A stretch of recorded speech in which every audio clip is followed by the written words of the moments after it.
लाल की कंजूसी पूरे गांव में मशहूर। राधा, आज तुम आधा घंटा देरी से आई थी।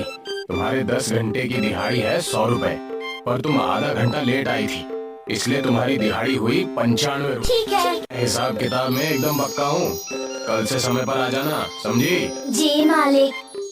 सेठ गिरधारी लाल दूसरों के साथ ही नहीं बल्कि अपने खुद के परिवार के साथ भी कंजूस। इस बार मैंने 2 बोरी चावल बोले हैं, आप किराने वाले को पैसे दे देना। अरे बाबा, 2 बोरी चावल, इतने सारे अनाज का हम क्या करेंगे? अरे इस महीने मेरे दोनों भाई आने वाले हैं, अब वो जवान है, खाना तो खाएंगे ही ना। सत्यानाश! अरे मैं हूँ कि मर मर के पैसे जमा कर रहा हूँ और तुम उसे लुटा रही हो। क्या जरूरत है तुम्हारे दोनों भाइयों को यहाँ? वो उनके कॉलेज की छुट्टी है, कई सालों से मुझसे मिले भी नहीं, तो मैंने बोला कि दोनों आज। अरे बददिमाग औरत, तू खुद चली जाती ना अपने मायके कुछ दिनों के लिए। ये तो मैंने सोचा ही नहीं। अरे तो सोच, तू मायके जाएगी तो भाइयों के साथ माँ बाप बहनों सभी से मिल लेगी। हाँ, वैसे भी कई सालों से मैं अपने मायके नहीं गई। तो जल्दी जा, सोच क्या रही है?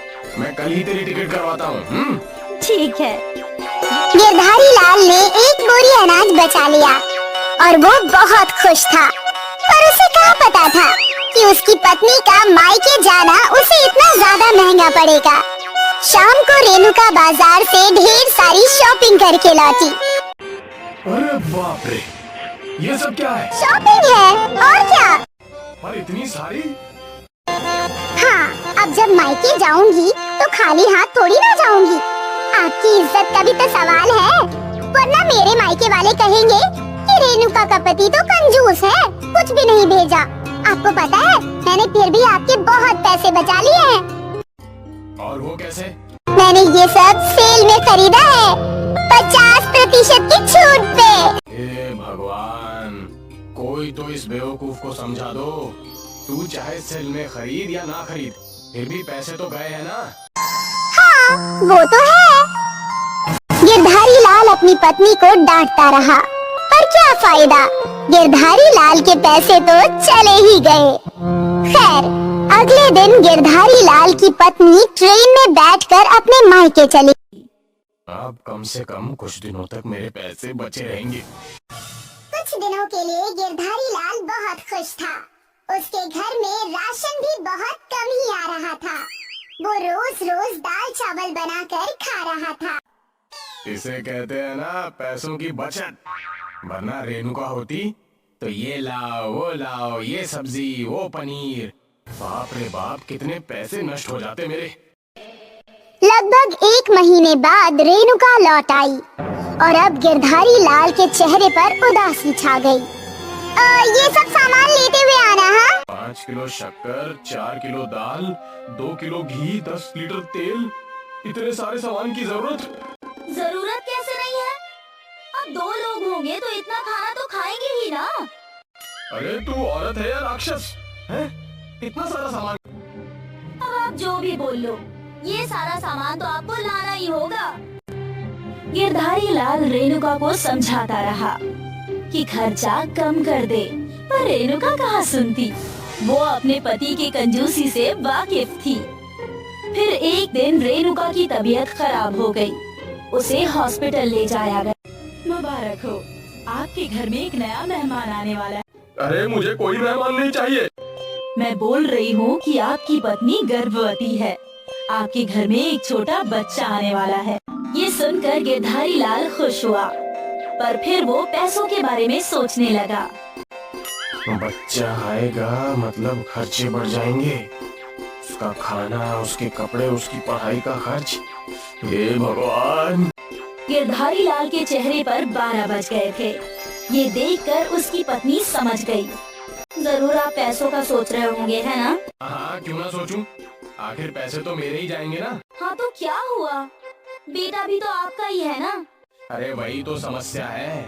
अब बच्चे के पैदा होने का खर्च, उसके खाने का खर्च, कपड़ों का खर्च और फिर पढ़ाई का खर्च। अरे रे, आप इतनी दूर चले गए। जब बच्चा पैदा होगा तो आपको सबको दावत देनी होगी, ये भूल गए क्या? क्या? रेणुका ने गिरधारी लाल को एक नई समस्या दे दी थी। उस दिन से गिरधारी लाल सोचने लगा कि वो कैसे दावत के पैसे बचाएगा। अरे कम से कम 40-50 लोग तो आएंगे ही, सबको भरपेट खाना खिलाना, वो भी पकवान। बाप रे बाप, मैं तो लुट जाऊंगा। मुझे कुछ ना कुछ तो सोचना ही पड़ेगा। यहाँ रेणुका की डिलीवरी का समय नजदीक आ रहा था और वहाँ गिरधारी लाल परेशान हो रहा था। क्या करूं क्या करूं? आखिर एक दिन गिरधारी लाल को ये योजना मिल ही गई और उस दिन उसके चेहरे पर मुस्कान आई। रेणुका ने एक बेटे को जन्म दिया। गिरधारी लाल बहुत खुश था। अरे मेरा बेटा, तुम जितने चाहे उतने मेहमानों को बुलाओ। दाओ। क्या हुआ, आज सूरज पश्चिम से निकला है क्या? अरे वो तो पता नहीं, लेकिन आज मुझे बेटा हुआ है। इस खुशी में रेणुका ने अपने सारे परिचितों और रिश्तेदारों को न्योता दिया। वो कब से सबको दावत पर बुलाना चाहती थी, पर गिरधारी लाल की कंजूसी की वजह से वो कर नहीं पा रही थी। दावत वाली रात को गिरधारी लाल के घर में मेहमानों की भीड़ लगी थी। गिरधारी लाल ने अपने नौकर को आवाज लगाई, अरे शंभू, सभी मेहमानों के सामने पकवान रख दे। शंभू ने हर आदमी के सामने एक प्लेट रखी जिसमें बस 2 लड्डू थे। बस 2 लड्डू देखकर लोग हैरान रह गए।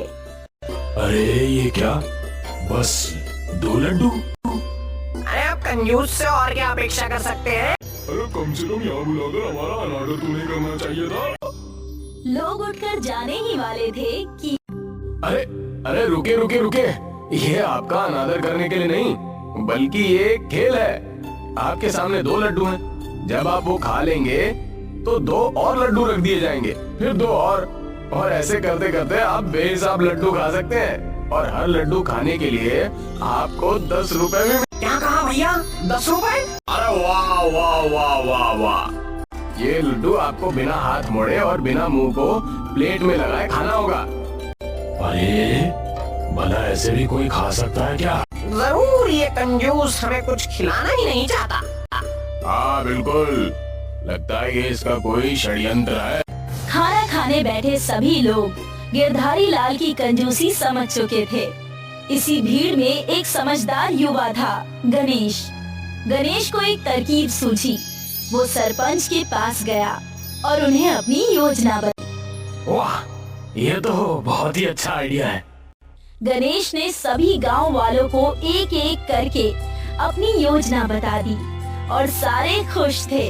और गिरधारी लाल को कुछ समझ नहीं आ रहा था कि आखिर ये हो क्या रहा है। ये लोग कितनी भी कानाफूसी कर ले, लेकिन कोई तरीका ही नहीं है जिससे ये लोग मेरे लड्डू खा सके। पर गिरधारी लाल की ये गलतफहमी टूट गई जब उसने देखा कि सभी लोग अपने बगल में बैठे लोगों को लड्डू खिला रहे। अरे ये क्या? लोग लड्डू खाए जा रहे थे और गिरधारी लाल का सेवक लड्डू परोसे जा रहा था। मैंने 10 लड्डू खा लिए, लाओ मेरे 100 रुपए। हाँ भैया, मैंने तो 16 लड्डू खाए गिरधारी भाई।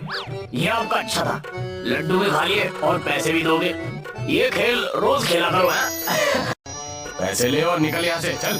एक एक करके गिरधारी लाल को हर एक को पैसे देने पड़े और अपनी जेब खाली देखकर।